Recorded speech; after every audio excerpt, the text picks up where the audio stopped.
our growth, our progress, and our success absolutely depends upon the limitations of growth that we accept in our lives.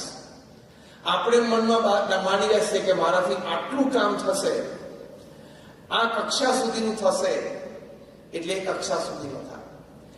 જે દિવસે આપણે વિચાર કરીએ કે God has given me infinite strength, I can grow to unimaginable levels, એ વિચાર હૃદયમાં દ્રઢ થાય એટલે આપણો વિકાસ અને સફળતા અનબિલિવેબલ થઈ શકે.